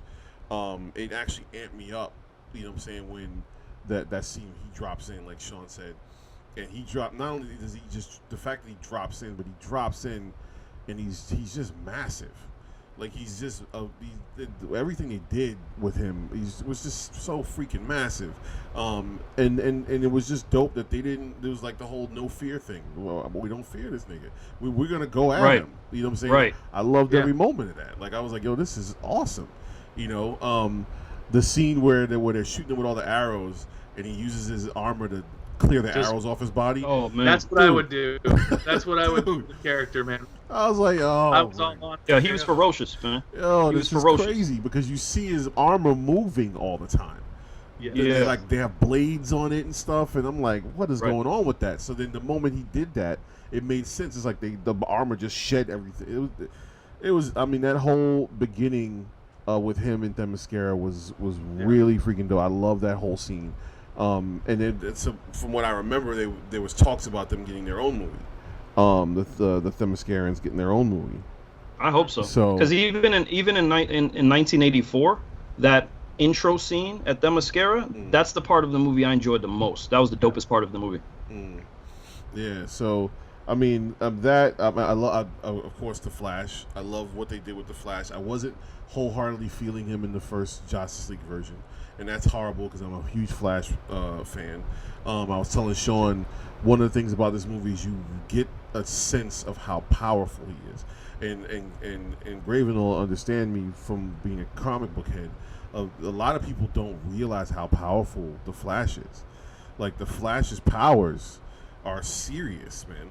You know what I'm saying? Like what this dude can do is a lot of times a lot of comics don't get into his powers or how crazy his powers can be. You know, and you see them dumbing down the Flash a lot. You know, a lot of times he's dumbed down to just running around quickly and doing things. Right. Unfortunately, yeah. The full breadth of this man's powers is just ridiculous. So what they did in this movie, you know, and this takes me to another thing that I posted on the Geek page today, which I don't know if you guys had a chance to see this. Some person, I think it was the comic book CBR, the CBR.com, the comic book something.com, posted this article about the scene where he saves Iris, and saying that scene was toxic. It was complete toxic male toxicity because he invaded her space by saving her. You know, the fact that he saved her and brushed her hair aside, you know, was an invasion of her space, and it was, you know, was full of male toxicness or whatever. Again, you know, this is just the media and how one side of this echo chamber that we talk about is screaming the loudest right now, and the other side is not screaming loud enough. You know what I'm saying? For me, that scene was awesome.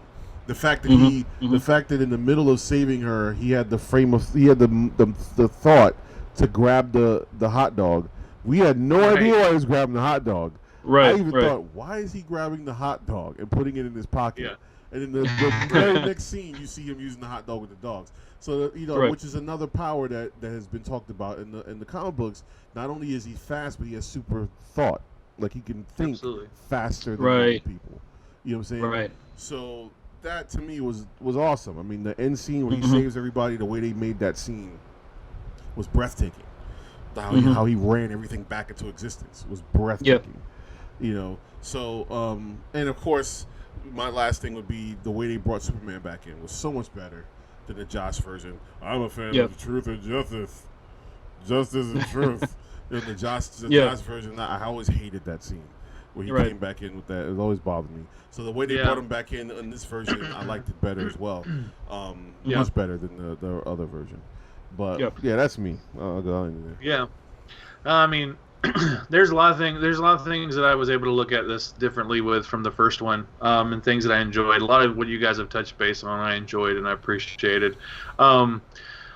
It also is weird. It makes you realize how much that was cut from the original one.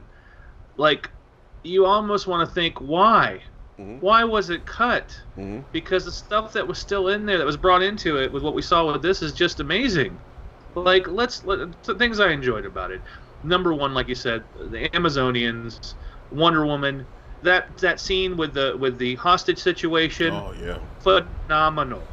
Can we not get more of this? Okay, this is what Wonder Woman is. Okay, strong female, I suspend disbelief as far as reality and grounded. Let's just give us what we have here. So this is this woman. And also, go ahead. Sorry to cut you off, Greg. No, but also the inspiration she provided to the schoolgirls that were there, right? Absolutely. Absolutely. And, people were arguing about how violent she was. Let her be violent. Do you think that an Amazonian's not going to be violent? They're going to be violent. They build this all up to let you know this. It's not a surprise. And it's not a surprise. She's supposed to be aggressive. They're supposed to, you can even argue the whole thing that Amazonians have to be stronger to deal with a male world. Whatever you want to say. But we got it. And what we got in 1984 was atrocious compared to what this Wonder Woman is. I'm sorry. My wife says it all the time. Maybe she's not part of the norm, but she wants to see that Wonder Woman. There's been some jury out where a lot of women, even Patty Jenkins says that women don't want to see that type of Wonder Woman, that type of build and feel and look and strength. Yeah. No, my wife is one of a few that I know very, very regularly that said that's what I like. That's what I want to see. I want to see a female get dirty and get angry and fight and be able to hold her own. I want to see that. That's what empowers the whole situation. It's not about how effeminate I think that we can show ourselves, and that's what she said. It's about how strong we can show ourselves in this world of men, and that's what Wonder Woman did in this, and I was clapping the whole time. It was awesome. And what they did comparison to Josh's version was just horrible. Like, you took everything that made that character great out of that scene for your movie. It's inexplicably stupid to do. So I love the Wonder Woman stuff. The Themyscira, Steppenwolf. My goodness, man. This character was a buffoon in the original Justice League. A buffoon. Yeah. And now, mind you, I'll be honest, I can be open with everything and say, hey, these are Jack Kirby characters. These are characters that were created by the famous Jack Kirby, the New Gods. Yes, they do not look exactly the way their comic counterparts do. I get it, and I understand that. And I would have loved to see that, for sure.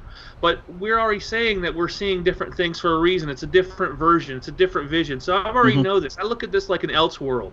I look at this like an Elseworld Justice League. We've got some difference here. We're mixing it up a little bit.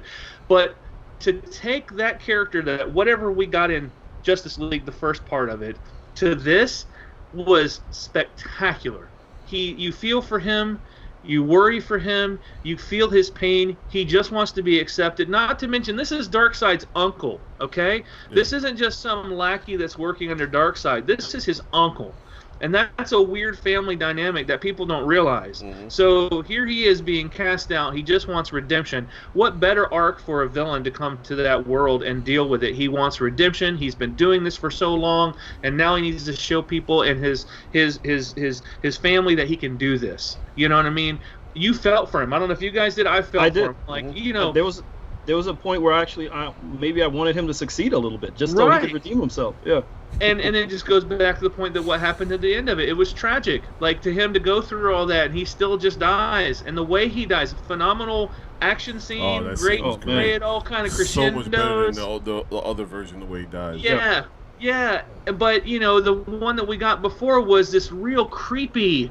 You want to talk about male toxicity? That's what we got in the first one. That weirdness, that creepiness that he had in that first Justice League of what Steppenwolf created himself, how he acted, how he spoke. In this one, it was no holds bar, man. I'm out. When he took them horses, he just went all in on Themyscira. All 6 of them. My goodness. Yeah, man. Like, that's what we need. But yeah, I could talk all day. I think it was a great character. His armor was phenomenal. I love the fact that, and I don't know if this is true, so don't quote me, but I'm just reaching as a fan here. I love that they brought Starro kind of into it when that little creature came down his leg, and it's a little Starro-looking type creature, and to pull from his mind. Yes. Definitely fan service right great there. Great little nod there to those characters because, that lets you think how big Darkseid's reign is. Right. He's just conquered the universe, that they have this tech that it just bends to their will. It's not even a Starro themselves. It's just they've utilized that. So I thought it was cool. Yeah, which makes complete sense because supposedly we're going to see those. And I think there's a photo of potential Starros and Starro's in Suicide Squad. Yeah, he's in it. Yeah, he's in it. You can see it in the trailer. He's in it. So that's going to be interesting. So there's that. I don't think we've talked about this. I don't know how you guys feel about it, but what a travesty of not having Cyborg handled like he was in this one. Cyborg. This story, Cyborg was the heart, along with Flash, was the heart of this movie, and I loved what they did with him. I think that it's redeeming to such a level that this story kind of builds on that. I love what happened with his father. I love the way that I don't know. It's just a lot to talk about with that, but I really love what they did with Cyborg. I think that it's infuriating that they threw it all away on the cutting room floor to begin with. That says a lot. On top of all these investigations going on. Little foundation there to say something was going on. Sorry. But you also you understood the character more. It's just like Aquaman in the first one. I didn't understand why he was such a dick, and it's with Cyborg, I didn't understand why he was so angry. Right. That wasn't flushed out enough. In this one, you got it. You got why he was angry, but he was still protective over his father. When he lost his father, he was distraught about that. So as angry as he was, again, the character arc of him was phenomenal. Yes, and the thing of it is a lot of people were trolling, saying about how Ray Fisher can't act or that his acting was horrible or flat. It's supposed to be. He's a cyborg. He's a robot. His heart got pulled from him. His emotion, his life got decimated. Yeah, I still didn't see any of that, though. I didn't see any of that. I still didn't see any of that. Even with the cyborg aspect of it, I saw Ray Fisher put a lot of emotion into his time on the screen. You look at that tick of when he was Cyborg, the way he frames his facial features, the way he looks, you can see him go dead robot, dead cyborg. You see that, but when he needs to come out of it, he comes out of it. And it's that's harder definitely an aspect I didn't realize until you brought up that point. That's a good point, actually. Yeah. Well, so I mean, if anything, it was harder for him to have to play that kind of role. Right, and a lot of people are giving him a lot of crap, and I just don't think it's justified. I really don't. I think there's a lot of stuff going on that we just don't know, even though things have come out. I think they're still going on, and to have his support of his peers to say that speaks volumes. The other things I liked, Cyborg I liked. I love what you guys talked about with Flash. Absolutely, I enjoyed that a lot more. Batman, Superman. Batman was a lot more closer to his roots in BVS than what we got before. He got back to wasn't BVS so Batman. goofy. I did have little ticks of things I had problems with certain situations with Batman, the Alfred Batman dynamic, but I did really enjoy Alfred. I thought Alfred was playing Batman more than Batman was playing Batman, but that's just me. I still do love Jeremy Irons playing that character. I thought it was a great role for him, and I wanted to actually see more of Jeremy Irons in the scenes than what we got. We got a good deal of it, but I did appreciate what he was doing. Darkseid, great. I would have loved to seen more of him, but I knew we wasn't going to get that. So, I mean, there's things we could pick all night. I've talked enough on everything that I like, but I think we all are on the same page of a lot of this. Well, as far as real quick, let's try and what we didn't like. Without it, being a huge. I can be quick about it. I can be quick about it. Yeah, just like what were the little things that you didn't like about the movie? Yeah. I didn't like that Batman was so faith-based in regards to the story and how he was the hopeful one, where Batman's not built that way. Maybe it's because he's gone so long, and maybe he's having a turn, and people have a turn of growth. But that kind of bothered me. I wanted to see more of a darker. I know why he was doing what he was doing to some degree, but it just kind of still felt off to me, a little off in that pacing of what Bruce was and Batman was in that. The one little weird thing, again, maybe you guys can correct me, and one of the things I didn't like, because it kind of affected the story a little bit, was like, how did Darkseid get defeated so easy to begin with and then forget where Earth was? Like, that never really got answered. This whole time they're trying to find where the anti-life equation is, but he was already on Earth to begin with. So that was kind of a weird thing. I don't know if I'm just misreading what I saw. Yeah, we that was a little off. Yeah, that was off. That, yeah. I didn't really enjoy, as much as this might hurt to hear, I really didn't enjoy Leto's Joker. I had some problems with the way that all felt. I don't have a problem with the whole nightmare scene. I want to see more of that. That was interesting, but I really wasn't quite hugged to that one. Yeah, I'm sure there's some more things I could debrief, but those are a couple little things that I had problems with, with the film. Mm-hmm. All right, Sean? I have a few things. In the beginning with the Aquaman scene with the women singing, I know that had a certain purpose, and we discussed this, Rick, that they were deifying him. Yeah, he's a god, but yeah. I still wasn't too crazy about that scene with them. I think it went on a little too long with the singing, even though it had a purpose. I didn't understand. So after the war was won and the mother boxes were split up, you go to the Amazonians. They built a fort around the mother box, right? You go to the Atlanteans. They have it in sort of like this, water fort, as it were, and people, on guard, 24/7. Then you go to the land of men, and they bury it in a forest. Mm-hmm. Yeah, right. And I'm like, I had to. No, I didn't have an issue with that. It made sense. You didn't have an issue with that? I mean, maybe you could explain that, Rick. But I didn't get that one. To me, it just played to the arrogance of man. I could see that. Okay. Yeah, it just automatically played to the arrogance. They just buried it because they didn't want anything to do with it. They didn't want the actual responsibility of guarding it. They just buried it in the forest and walked away from it. That's a good point. And again, ask the right questions. Again, that was an angle that I didn't think about. So definitely, I felt like the war for the anti-life, the first war where Darkseid was defeated, was too short. I love Darkseid's character. I love the Thanos character. I feel like he really made those two movies. And I heard this criticism that, Darkseid kind of reminds me of Thanos. I'm getting Thanos vibes from one of the reviewers. And I'm like, wait a minute. You realize Darkseid preceded Thanos 3 years, right? Mm-hmm. Darkseid's first appearance was in 1970. Thanos' first appearance was in 1973. So, right. And Rick brought this up too. Marvel and DC have always sort of borrowed from each other. Absolutely. Okay? So I would have liked to see more. I feel like that war scene could have been longer.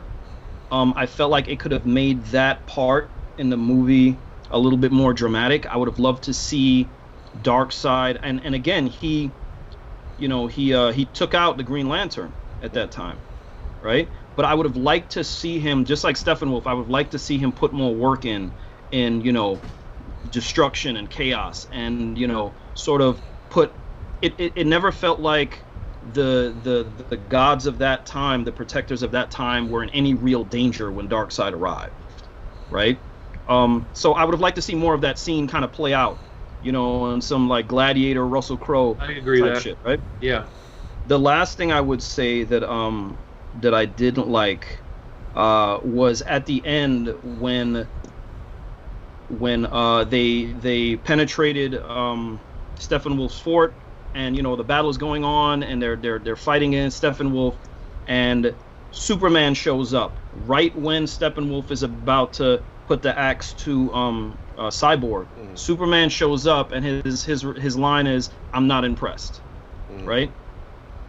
I wasn't too crazy about that. I wasn't too crazy about that scene because there was so much tension built up, and the Man of Steel finally arrives, and he's just like, "I'm not impressed." And the way he just I like the way he just like fought Steppenwolf and just kind of just threw him around like he wasn't anything. But I would have liked to see more of a Superman Steppenwolf battle where Superman took some hits.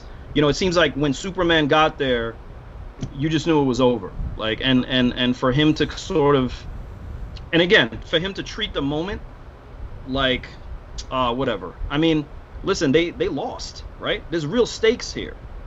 The whole Earth existence would have been done, and for him to arrive and just be so sarcastic about it, I wasn't necessarily feeling that part of it.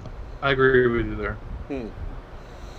Interesting. I agree with you there. I also would add to that I kind of felt like Superman went overkill on Steppenwolf. There's a reason that, yes, he's stronger and he's showing this, but it got to the point where it was almost a little over the top for what Supes would have done, what Clark Kent would have done.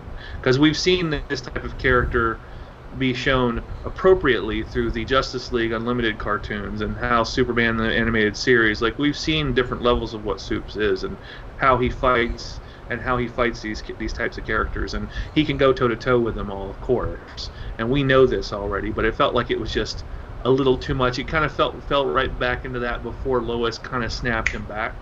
It kind of felt like that was still happening, but it was directed to Steppenwolf. Well, I didn't have a problem with it because we always see Superman hold back. Of course. And that was a time where, and again, there was so much built up in that scene. Right. Where, again, everybody was full throttle, right? So for Superman to kind of let go a little bit, I actually enjoyed watching that. It's not that I didn't enjoy it. I just think that there was a point where it was like, okay, this might be going a little too far on that level. But trust me, I enjoyed it. I did enjoy it. The kid in me is like, this is cool. He's giving it what it is. Yeah, I mean, I think the scene where Superman comes in back in, like you were talking about, the scene from the Justice League version was weird. Yeah. And the scene with this one, I think no matter how you slice it, him showing back up was going to be weird. You know what I'm saying? Like, I think that was probably, I wouldn't be surprised. Let's put it this way. I wouldn't be surprised if Snyder had a problem with that. I wouldn't be surprised if he was like, how do I have him show back up? You know what I'm saying? Right. Because when we saw what they did in the Justice version, it didn't work.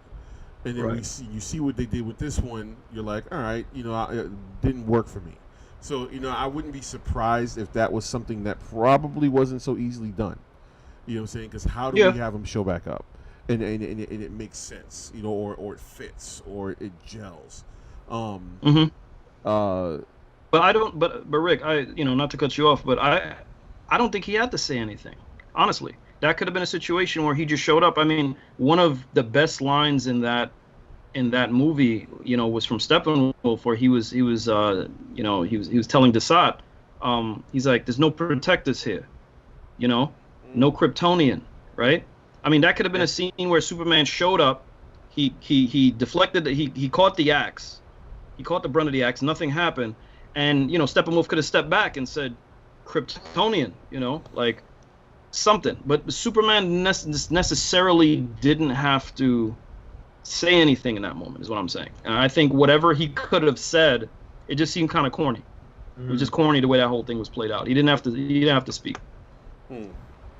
His presence, I think, would have been dramatic enough that, at the last minute he gets in the way of that axe, and now the Kryptonian is here, and now Steppenwolf is like, whoa.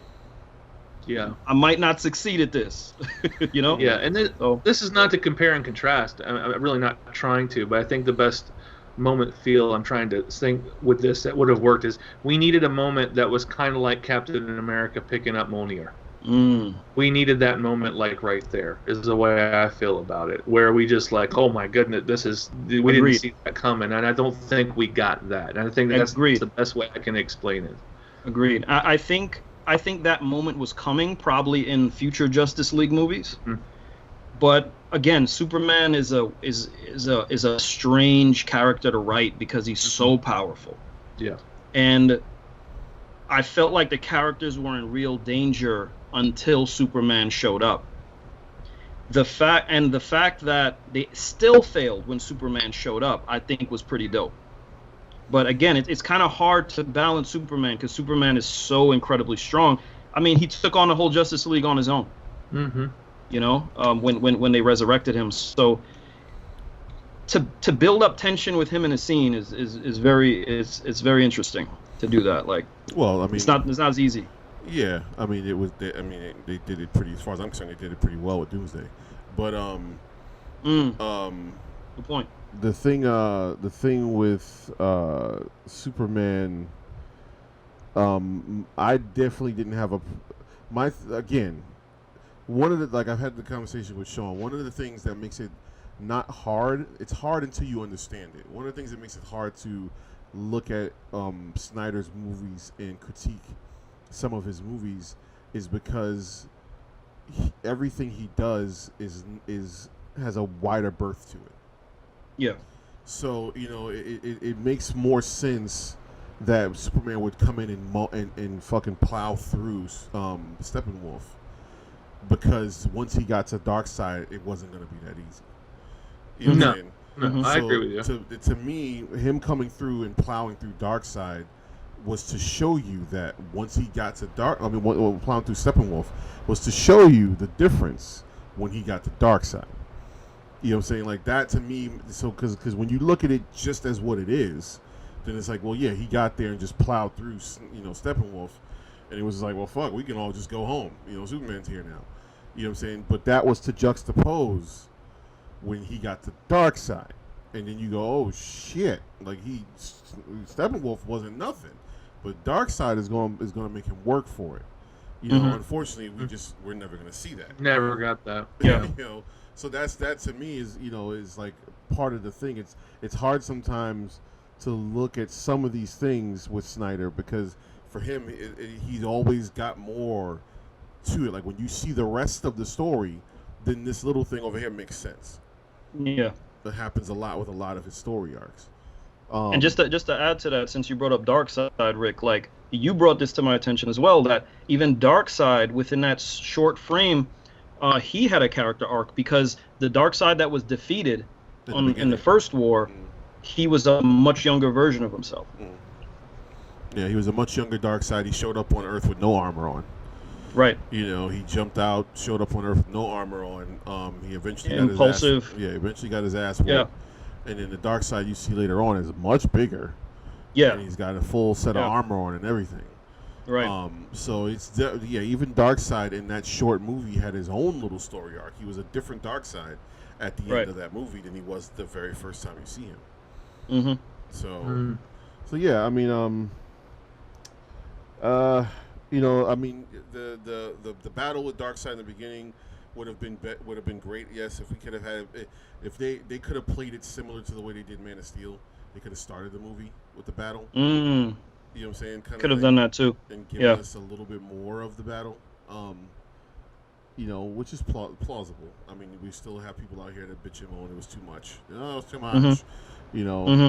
Like there's actually people that say that we never needed to see Krypton in Man of Steel. Like there was a waste of time, which makes no sense to me, and I would slap somebody dead in their face for saying that. I mean, as far as the rest of the movie, I mean, I don't know. I liked the organic way that Lois showed up better than the Batman being brought there. Yeah, bringing her there by Alfred scene. That whole thing. I like that better. As far as what I didn't like,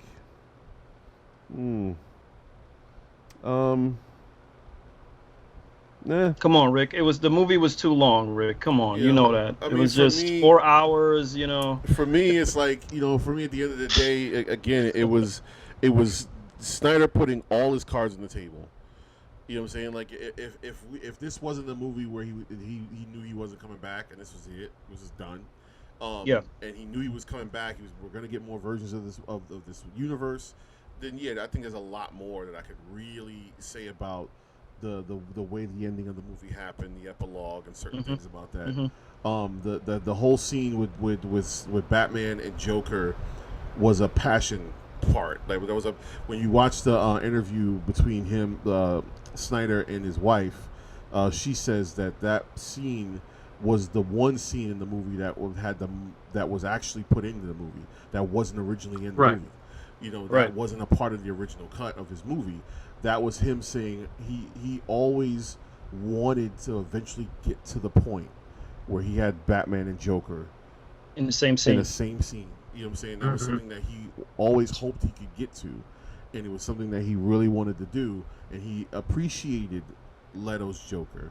And so for him, it was just that was the part of the movie where he's like, please let me do this. And they were like, all right, cool. You can go ahead and film that shit.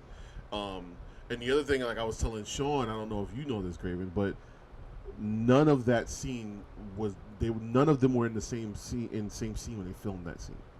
Right. They were different, yeah. They were different areas. Yeah, Joker filmed his scene first by himself.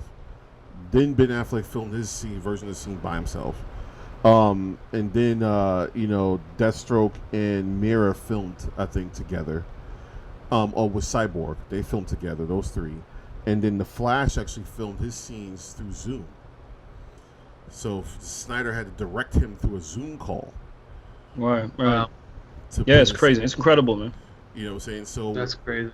That just so he can put that scene together is something that he really just wanted to see. Joker, apart from Batman. But yeah. I enjoyed that scene, man. The tension between the Joker and Batman. You knew that they really, I mean, it was mentioned several times that Batman was in Gotham for 20 years. Mm. We don't know how long he had to deal with the Joker in those 20 years, but you could tell that they had some real history with each other. Oh yeah. There was some real losses on both sides. So that was an incredible dialogue to me, and I think, again, Jared Leto was another person who was redeemed in this. I saw, ever since The Dark Knight, I didn't see another Joker. I saw, and of course the Joker movie I think was its own thing. It's a complete version of its own thing. Mm-hmm. But I really saw the fantastical version, the comic version. I saw a version of the Joker in Leto in that one scene, and I think he really redeemed himself from the first from the Suicide Squad. Mm. Yeah. Mm. I don't even want to go into that one. That was just again. Yeah, I think it's tough, man, because I guarantee you there's so much more that Snyder would have wanted to put into that scene between Batman and Joker, and he only got to do what he got to do, and I'm sure it wasn't easy to do even that, and to pull it off. I'll say this: the little bit of that scene that I saw, I would be willing to watch more of that world. I want to see that play out. Like, where the fuck is this gonna go? I agree. All of a sudden, you go from Luthor talking to Deathstroke about Bruce Wayne being Batman to now Deathstroke and Batman are on the same team. You know what I'm saying? Yeah.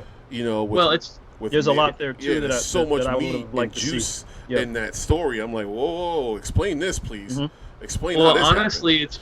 Honestly, it's the same similar storyline as Injustice, the video game. So it's not too far-fetched to where they were running that line of that story from. So, we have the same type of thing that's happened in those games. It's just now it's on screen and it's a little different. I would love to see it too. I think we could get a whole movie of that. I think it'd be great. I think it'd be amazing. Absolutely.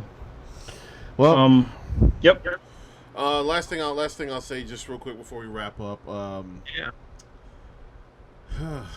Okay, so the idea of J.J. Abrams taking over the Superman mantle, and potentially doing what I would only guess would be a Val Zod movie with Michael B. Jordan. Real quick, what do you guys think about that one? I don't know too much of the history of that version of Superman. What I'll say about J.J. Abrams is sometimes he's hit or miss. I love what he did with the Star Trek movies. Mm-hmm. I think he added a different spin on those. Not all the Star Trek movies were the greatest, but I liked his take on it. I enjoy them. I'm a fan of most of his work. What happened with the Star Wars universe, with him starting with The Rise and then trying to correct everything from The Last Jedi and piece together, I don't know how much of that was his fault. Right, like I don't necessarily want to blame him for that, so that was kind of haphazard. I don't know, man. I would like for it to be successful because, again, I'm a fan of all this, and I want to see it continue, and I want to see more stories to be told and stuff. So I don't know, man. He's a wild card, in my opinion. Mm. I would lean on the side of we're going to get something entertaining. Mm. I don't know if we're going to get something as thought-provoking as a Snyder version of anything, but it's gonna. I have a feeling it's gonna be a fun movie, but there are gonna be some plot holes for sure.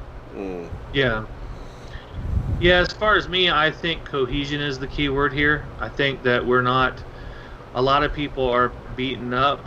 DC viewers, fans, people like that. We're all beaten up. We're exhausted. You know, mind you, I go back and say I'm a Marvel fan as well. I'm more of an indie fan outside of both of those companies. I'm an indie guy, but when you look at it all and the track record of what's happened with DC. It's hard for anyone to truly have faith that they're going to do things correctly with any director that comes on board right now, because it's been so chopped up. There's no cohesion. Yeah, DC can't catch a break, man. Right, and I think that's what's also hurting people's hopefulness to say, hey, let's hope something good. It's kind of like we're just like, okay, all right, we got this one. We're thankful we finally got this to see this, but at this point, what are you going to do? Because we're not confident. I mean, I know I'm not. I'm not confident. It doesn't mean that I think that J.J. Abrams is a horrible director. He's a phenomenal director and a creator in a lot of rights. There's stuff that he's been involved with that I just extremely love. I love Fringe. I love, the Star Trek universe that he created. I love all that stuff. Star Trek itself, I know that there's a lot of arguments there to what he did, but I think for what it was brilliantly casted. Mm-hmm. I think that it was almost like in the stars for it to be casted the way it is. Mm-hmm. And it just spoke volumes to what that world could be outside of what the other Star Trek worlds were. And mind you, I know it was in a separate type of timeline and world. People kind of get that all mixed up and they think it's the same and they get angry, and I understand. But I think he's strong enough to do a good Superman film and kind of work on those things. But again, because of what happened with Star Trek Star Wars with him, I feel, and I'm not blaming him, but because we don't really know how that shook out. We really don't know. So taking him from moving from that to this, I'm not quite sure. I want to, like you said, I'm hopeful. Like you, I want it to be good, but I'm not quite sure. And I'm not quite sure we need it. I'm not quite sure we need that type of process right now. I think we need everybody to get things on the same level, and then let's move forward the best way possible. And you know what, Grave? You just gave me, I'll end my final thoughts on all of the whole podcast is this, and I'll be remiss if I didn't say this, but just to add to what you just finished saying, I don't know if we necessarily need a new version of Superman, even though it would be good to see, all right, if this is a totally different version of Superman that I'm not familiar with, I would like to see that. Right. I would definitely like to see more of Henry Cavill. So that's the disappointing part. Yeah. It's like, why can't we have both? We have to addition by subtraction kind of thing. So that's the one thing. But my final thought on just Zack Snyder's Justice League is, and I'm going to call this the Zack Snyder trilogy, even though I know it wasn't supposed to play out like that. But just like the Nolan trilogy, I don't know if Snyder's going to come back to do any more of these. So with Man of Steel, BVS, and now Justice League that we finally get to see, I don't think people are going to fully understand right now the full scope of this creation of movies. They're not perfect by any means, even though, to me, in my opinion, some of them come close. But I really feel like time and history these movies are going to age well throughout time and history. And as much as I love Marvel, my disappointment with Marvel is that, with the exception of maybe 5-6 of those movies, I feel like the majority of them aren't going to age well, and they don't have much depth. And I feel like these movies do have that, and they will age well. I think film historians will see this for what it is over time, but I don't think we're really realizing that right now. All right, true that. Yeah, I mean, I can't really disagree with that. I mean, I definitely think it's definitely, we're entering into the age of superhero movie fatigue. I said it after Endgame. I think Marvel painted themselves into a corner, the one that's not going to be easy for them to get out of. There's a lot of great things that they have coming out. Eternals is one of them. They got a lot of cool things that they're going to be coming out with, and hopefully they're good. They also have a lot of crappy bullshit that they're still pushing that they need to stop pushing, like the Captain Marvel. So they're still pushing that agenda, which I think is their biggest downfall. The fact that their agenda seems to be more important than creating good stories. For Kevin Feige to come out and specifically say that the future of Marvel is female, You know what I'm saying? And he literally said that. You know, it's to me showing that your agenda speaks more to you than just making sure you tell good stories going on into the future. You know what I'm saying? Like, that should be your thought process, not what propaganda is what nonsense. So I mean, it's gonna be hard. I think Marvel's gonna is gonna have a lot to a lot of rebuilding to do coming up here. The Falcon Winter Soldier so far seems to be, I haven't watched the second episode. I watched the first one. First one was okay. You know, it started out great. The second episode I haven't watched yet, but I'm on the fence on how that one's going to play out. It's only 6 episodes, so you know, I don't know. I mean, Graven, I know you watched WandaVision, right? Yes, I did. I didn't watch WandaVision. You know, maybe I'll get to it now that it's done. I'll just binge watch it because I didn't care really. But you know, I know that was better than it seemed from what I'm hearing. It actually was a pretty decent show. So you know, I think Marvel's got some stuff under his belt, but I think a lot of people are reaching a certain level of fatigue now, and they're starting. You know, I don't think the box office is going to play out as good as it did before. I think I wouldn't be surprised if you see numbers starting to drop. It's not going to be as like, oh my gosh, billions of dollars like it was before. Right. I think these numbers are going to start slowing down, and people are going to start. You know, it's not as big of a deal as it was anymore. You know, especially when you start taking away their characters. There's no Steve Rogers. And now Steve Rogers is coming back, and there's no Tony Stark. And now Tony Stark is coming back. You know, it's like whatever. You know, so I think the true test of the box office theory that you're saying, Rick, is going to be the Black Widow movie.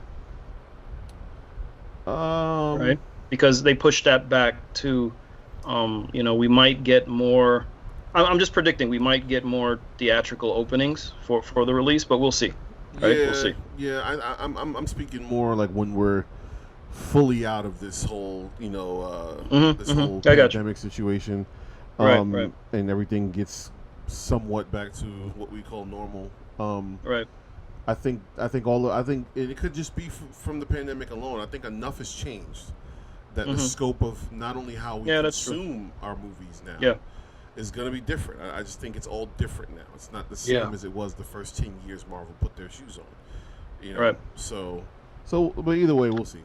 I mean, you know, I'm sure we'll be around to talk about it and bitch and moan and have something to say, regardless. But that being said, we're going to end it here. You know, I know, Graven, I know you have something going on this weekend, right? Yeah, this weekend, but we're going to. I don't know if this is going to be out by the weekend. By the time I edit this, it'll be already over. You got anything else coming on after this weekend?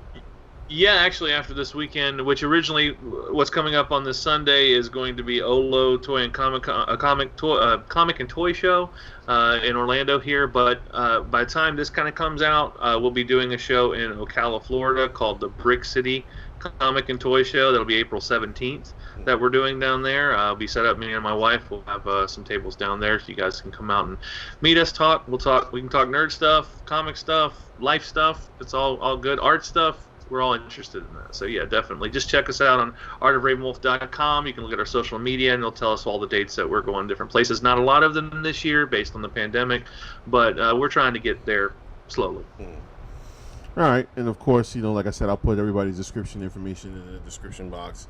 You know, make sure you come back and check us out. We'll do more stuff. I mean, well, hopefully we get to see some more faces on the screen here. Bring some other of our nerd friends into the scope and do some talks. The goal is to definitely keep doing this, people. So keep watching. Leave your comments in the comment section below. Join the conversation. Just make sure when you do join the conversation, use your brain and not just your emotions. We want to have logical conversation with people. All right. So hey, next up, Kong versus Zilla. That's it. Yeah. When is that coming? It's coming out 31st. 31st. I mean, there. Some people already have a review about it. So. Yeah. Oh, really? Okay. Yeah. This will be an interesting conversation. I'm excited for this one. This is going to be an interesting conversation coming from me because I'm I admit I'm a little biased towards Team Zilla, so It's gonna be an interesting conversation. I'll put that disclaimer out first. I'm just gonna sit back and watch this one unfold. Like, All right. All right, guys. Keep your eyes open. We will be back. This is the Bloody Nerd Podcast. We'll see you guys soon. Peace out.